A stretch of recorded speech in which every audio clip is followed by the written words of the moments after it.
Weh, aku nak bak mahal. Tadi aku pergi beli barang dekat kedai kat Kajang. Aku bak hang, Kajang.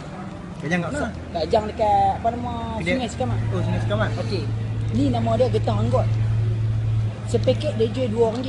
Aku beli kat kedai dia harga dia RM1. Ya, RM2 ha. Ha, RM2 harga dia sepaket hang tahu tak?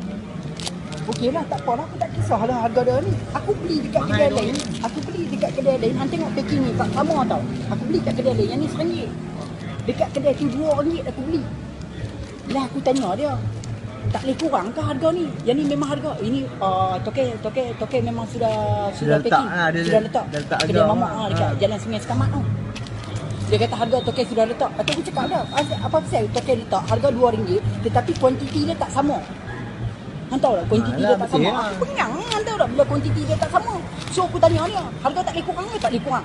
So aku cakap dia tak apalah, aku ambil yang ni 7 paket. 7 paket sama dengan RM14. Aku angkat semua ni dekat depan-depan dia tadi. Aku angkat aku letak atas kilo tu. Atas kilo tu berat dia baru 100 gram.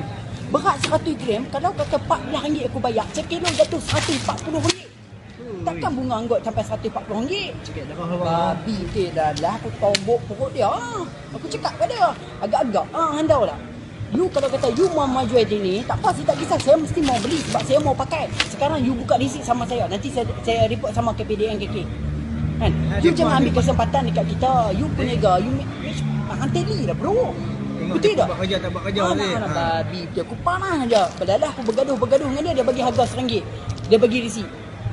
Lagi lah ni hang nampak tak jalan cerita dia macam mana? Okey lah. Dah ni depa ni menipu. Memang kan dia up. Habis KPDN KK tak buat kerja ke apa? Tak depa tak tengok. Patut dia pun kena check. Patut depa kena pi dah, pi pemantau. Aku malah nak cakap lah, kita sokong kerajaan buat macam Pukimak kat kita. Babi betul. 7 paket berat 100 gram RM14. Timbang semua ni baru 100 gram. 100 gram RM14. RM14 sekilo jatuh RM140. Bunga anggot. Full. Bulan puasa punya. Aku panas betul dah.